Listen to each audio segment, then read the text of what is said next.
tous, vous êtes sur ADP Business TV. Je suis Mademoiselle Kwassiblé, votre animatrice du jour. Aujourd'hui, je suis avec un entrepreneur. Bonjour monsieur. Bonjour.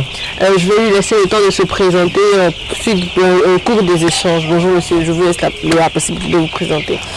Moi, c'est monsieur Nyepa Joël Anani, en état civil. Je suis un entrepreneur. Je suis également coach mentor. Et je suis le promoteur du repatrionnariat, la discipline entrepreneuriale qui consiste à retourner dans son pays d'origine pour investir. D'accord. Alors, monsieur Nyepa, où sommes-nous? Alors ici, nous sommes sur la ferme AgroLight SARL, la ferme de production de produits végétaux, mais également animaux, dont principalement de la production de poulets de chair. Donc on pourrait parler d'aviculture. D'accord. Et nous sommes précisément à Angré Djorobité. Pourquoi Angré? Parce qu'Angré, on est à Abidjan. Hein? Pourquoi venir installer votre ferme à Abidjan? La vision derrière ce choix de faire notre ferme de production animale et végétale à Abidjan, c'était principalement pour rester proche des populations et régler le problème de toutes ces denrées alimentaires qui restent bloquées à l'intérieur du pays pendant que l'Abidjanais a faim. Donc on a voulu installer notre ferme ici pour une question de disponibilité, mais également de fraîcheur. Un poulet qui est abattu à Djorobité et qui est consommé principalement dans Abidjan sera beaucoup plus frais qu'un poulet qui a été importé surgelé de l'Europe. On a l'habitude de dire que nos poulets sont produits et consommés dans Cocody, sinon dans Abidjan, pour tailler la part belle à tous ces poulets qui viennent de l'extérieur, dont on ne maîtrise pas l'origine, sur lesquels on n'a aucune traçabilité.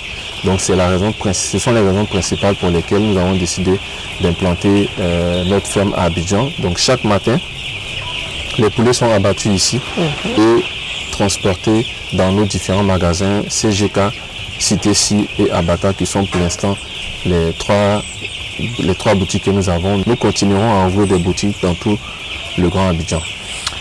Avec la petite visite qu'on a fait, on a pu remarquer que vous avez un dispositif différent. C'est lequel? Alors, c'est le dispositif qu'on a juste derrière nous, qui est ce qu'on pourrait appeler aviculture hors sol, comme les Européens ont l'habitude de dire. Alors, c'est un dispositif hors sol dans la mesure où on n'est plus à terre, comme on a traditionnellement l'habitude de le faire. C'est un dispositif qui est certes coûteux au départ, mais qui nous permet de faire des économies d'échelle, tant sur l'aliment, sur l'eau. C'est un dispositif également qui est plus adapté en milieu urbain, parce que vous voyez que nous sommes à côté. Certes, il y a toujours une petite odeur, puisque le poulet de chair va avec son odeur, mais elle n'est pas forte. Pourquoi? Parce que si vous remarquez en dessous de chaque cage, il y a des bacs où les poulets défèquent directement, et puis on récupère ça et on lave ça régulièrement. Donc ils sont constamment dans la propreté. Également, vous voyez que nos poulets en engraissage sont toujours blancs, sont toujours propres, alors que quand souvent on va dans les fermes, on voit que les poulets sont sales, ils ont de la poussière dessus sur eux parce que ils défèquent dans l'aliment, ils défèquent dans la litière, ils se couchent dedans, ils se réveillent, ils font tout dedans. Donc nos poulets bénéficient d'une certaine propreté qui va influencer après la qualité au niveau du goût, mais au niveau de la santé du poulet en lui-même. Donc diminuer le taux de mortalité. Ah d'accord, c'est super. Mais quelles sont les difficultés que vous rencontrez avec votre ferme? Alors la principale difficulté n'est pas liée uniquement à ma ferme, mais est liée à toute la filière avicole. Ça va être principalement la disponibilité et le coût des aliments qui ne fait que, je dirais même pas fluctuer parce que ça ne baisse presque jamais, qui ne font qu'augmenter.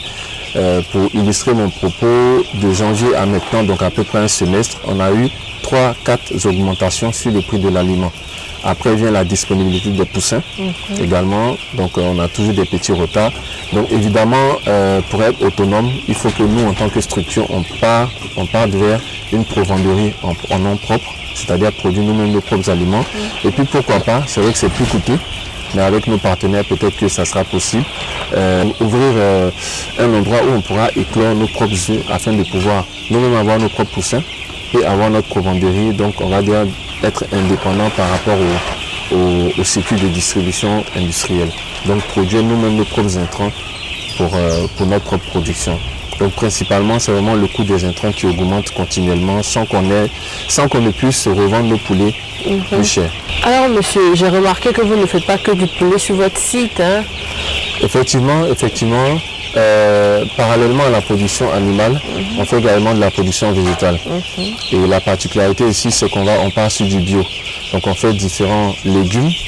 Et on a des arbres fruitiers également. Et les légumes, ça part de la laitue. On fait de la laitue, du maïs, gombo, aubergines violets, persil, carottes. On fait un peu de tout. Parce qu'évidemment, quand on a du poulet, ça serait intéressant qu'on puisse avoir des légumes à côté pour éventuellement un projet culinaire quelconque. Voilà, donc c'est un site où on est sur du bio, production végétale, production animale, et pour de la consommation tantôt personnelle, mais également pour pouvoir nourrir la population, nourrir entre guillemets la population environnante qui vient s'approvisionner chez nous. Donc on est vraiment dans le système de jardin urbain, toujours dans la même vision de Agolab SRL, agriculture urbaine biologique, où on a pour objectif de rapprocher les sites de production de la population pour gagner en fraîcheur, en disponibilité et puis également en traçabilité, parce qu'on sait exactement où c'est produit, comment c'est produit, avec quelle valeur. Comment fonctionne votre système de production et de vente? D'accord. Donc principalement nous avons des boutiques.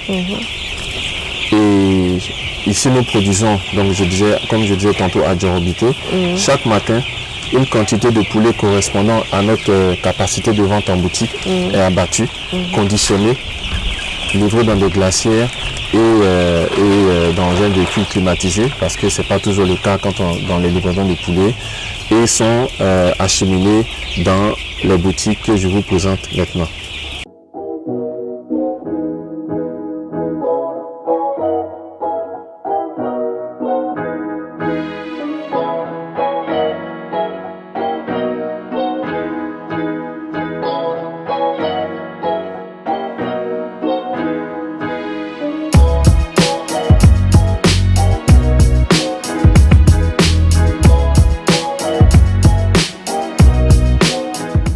Nous sommes à la boutique AgroLife Market Cité Cible. C'est ici que sont acheminés tous les matins les poulets abattus à la ferme que nous venons, et ils sont commercialisés soit directement à la population environnante ou sur commande venue depuis le bureau. Alors, comment fonctionne cette boutique, monsieur? D'accord, très bonne question. Alors, nous avons choisi de produire à Djorobité, proche des populations, donc tous les matins. Une quantité bien définie est abattue, conditionnée et livrée dans chaque boutique en fonction des capacités de vente. Donc concrètement, nous produisons et nous consommons tous nos poulets directement à Cocody et bien sûr dans tous les magasins. D'accord. J'ai remarqué que toutes vos boutiques sont installées à Cocody, c'est ça? C'est ça. Mais pourquoi le besoin d'installer des boutiques à Cocody? C'est pour deux raisons principales. Parce que d'abord, quand on commence à ouvrir des boutiques, on ne peut pas ouvrir des boutiques dans tout Abidjan pour des raisons de personnel, de moyens et puis de gestion, puisque c'est une nouvelle activité de production de distribution dans laquelle nous nous lançons. Et la deuxième raison, c'est parce que notre ferme étant à Djorobité dans Cocody, pour garantir une certaine fraîcheur et disponibilité de nos produits. Quels sont vos objectifs à court et à long terme avec toutes ces boutiques? Alors l'objectif, c'est déjà de proposer des poulets qui sont plus frais, plus disponibles et plus dont on sait un peu les conditions dans lesquelles ils ont été produits. Voilà pourquoi on n'hésite pas à faire visiter nos fermes à nos clients, nos partenaires, qui voient dans quelles conditions nous produisons et puis aussi qui sont. Donc notre vision à moyen terme, c'est d'implanter une boutique dans tout Cocody et à long terme dans tout Abidjan et pourquoi pas le Grand Abidjan. Après, on n'a pas forcément de prévision de sortir de Côte d'Ivoire parce qu'on veut une production qui soit principalement locale. Toujours pour les mêmes raisons, fraîcheur, disponibilité et traçabilité. Qui sont vos principaux clients avec vos différentes boutiques? Alors, si on avait choisi de produire à Djorobité et de vendre directement à Djorobité, on aurait servi la population de Djorobité à la population environnante, à peu près sur un environnement de 5 km. En venant dans ces quartiers où nous sommes installés, nous voulons nous rapprocher de certaines populations. Donc actuellement, nos clients sont principalement, puisque nous sommes dans la boutique de Cité-Ci, la cité de Cité-Ci, et puis on a juste une école à côté avec pas mal d'habitations. Mais également, on vise tout le Grand Abidjan parce que nous fonctionnons sur la livraison également. Et on a beaucoup de restaurants et bientôt des hôtels qui vont commencer à consommer nos produits. Donc notre clientèle, c'est tous ceux qui aiment le poulet frais disponible et avec une certaine traçabilité, c'est-à-dire élevée selon les bonnes pratiques agricoles des BPA. Pourquoi avoir créé le boutique, monsieur Alain? Alors, le constat que nous avons fait depuis 2015, nous sommes dans l'agriculture, c'est que produire uniquement n'est pas rentable. Tant que tu n'as pas la capacité de produire, de transformer peut-être et de distribuer des produits par toi-même, tu restes dans une... C'est-à-dire que tu arrives à vivre, mais tu ne peux pas être rentable et t'enrichir, ce qui est tous notre objectif. En créant des boutiques, ça nous permet rapidement de pouvoir mieux vendre, de pouvoir vendre à une plus grande population. Et donc, on implante nos boutiques pour aller directement vers le consommateur final où on a la possibilité de mieux vendre. Le conseil que je peux donner à toute personne qui veut se lancer dans l'agriculture, c'est d'avoir un plan à court, à moyen et à long terme. À court terme, c'est le projet, c'est le début. À moyen terme, c'est de pouvoir commencer à installer certaines boutiques et à long terme, passer à la transformation, aller vers les produits qu'on pourra déposer dans les supermarchés, etc. Et puis, à très très long terme, être indépendant en termes d'aliments et de poussins. Voilà. Pourquoi à très très long terme? Parce que là, il faut vraiment des fonds importants pour pouvoir passer à cette étape-là. Donc, produire, distribuer, transformer et puis être indépendant en termes d'aliments et de poussins. Merci beaucoup de nous avoir accueillis de votre boutique et de votre ferme aujourd'hui. C'est un plaisir pour nous d'être avec vous toute cette journée. Plaisir partagé. Alors, merci de nous avoir suivis et rendez-vous au prochain numéro. À bientôt.